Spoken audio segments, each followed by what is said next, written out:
3 ದಿನಗಳಿಂದ ಎಲ್ಲೆಡೆ ಯುಗಾದಿ ಹಬ್ಬದ ಸಡಗರ ಸಂಭ್ರಮ. ಕನ್ನಡ ನಟ ನಟಿಯರ ಮನೆಗಳಲ್ಲೂ ಯುಗಾದಿ ಹಬ್ಬ ಸಖತ್ ಜೋರಾಗಿದೆ. ಅದರಲ್ಲೂ ದರ್ಶನ್ ಹಾಗೂ ವಿಜಯಲಕ್ಷ್ಮಿ ಅವರ ಮನೆಯಲ್ಲಿ ಪ್ರತಿ ಹಬ್ಬವನ್ನು ಸಾಂಪ್ರದಾಯಿಕವಾಗಿ ಅಷ್ಟೇ ಗ್ರ್ಯಾಂಡ್ ಆಗಿ ಆಚರಿಸಲಾಗುತ್ತದೆ. ಇಂದು ಯುಗಾದಿ ಹಬ್ಬವನ್ನು ಸಡಗರದಿಂದ ಆಚರಿಸಿದ್ದಾರೆ ದರ್ಶನ್ ಹಾಗೂ ವಿಜಯಲಕ್ಷ್ಮಿ.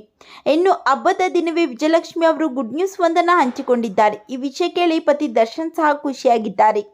ಸತತ 1 ವರ್ಷದಿಂದ ಕಷ್ಟ ಅನುಭವಿಸುತ್ತಿದ್ದ ದರ್ಶನ್ ಅವರು ಜೈಲಿಗೆ ಹೋಗಿ ಬಂದಾಗಿನಿಂದ ಪವಿತ್ರ ಗೌಡ ಸಹವಾಸ ಬಿಟ್ಟು ಪತ್ನಿ ಹಾಗೂ ಮಗನ ಜೊತೆ ಖುಷಿಯಾಗಿದ್ದಾರೆ. ಪತ್ನಿಯನ್ನು ಬಿಟ್ಟು ಎಲ್ಲೂ ಕೂಡ ಹೋಗುತ್ತಿಲ್ಲ ಡಿ ಬಾಸ್ ದರ್ಶನ್. ಇದೀಗ ಯುಗಾದಿ ಹಬ್ಬದಲ್ಲಿ ವಿಜಯಲಕ್ಷ್ಮಿ ಹಾಗೂ ದರ್ಶನ್ ಅವರು ಹೊಸ ಬಟ್ಟೆ ಧರಿಸಿ ಮನೆಯ ಸದಸ್ಯರು ಹಾಗೂ ಕೆಲಸದವರಿಗೆ ಬೇವು ಬೆಲ್ಲ ಹಂಚಿ ಖುಷಿಪಟ್ಟಿದ್ದಾರೆ. ಅಷ್ಟೇ ಅಲ್ಲದೆ ವಿಜಯಲಕ್ಷ್ಮಿ ಅವರು ಹಬ್ಬದ ದಿನ ಮಗ ಹಾಗೂ ಪತಿ ಜೊತೆ ಹಬ್ಬ ಆಚರಿಸಿದ್ದು ದರ್ಶನ್ ಅವರಿಗೆ ಬೇವು ಬೆಲ್ಲ ತಿನ್ನಿಸಿ ಖುಷಿಪಟ್ಟಿದ್ದಾರೆ. ತಮ್ಮ ಇನ್ಸ್ಟಾಗ್ರಾಮ್ನಲ್ಲಿ ಫ್ಯಾಮಿಲಿ ಜೊತೆಗಿನ ಫೋಟೋ ಹಂಚಿಕೊಂಡು ಖುಷಿಪಟ್ಟಿದ್ದಾರೆ.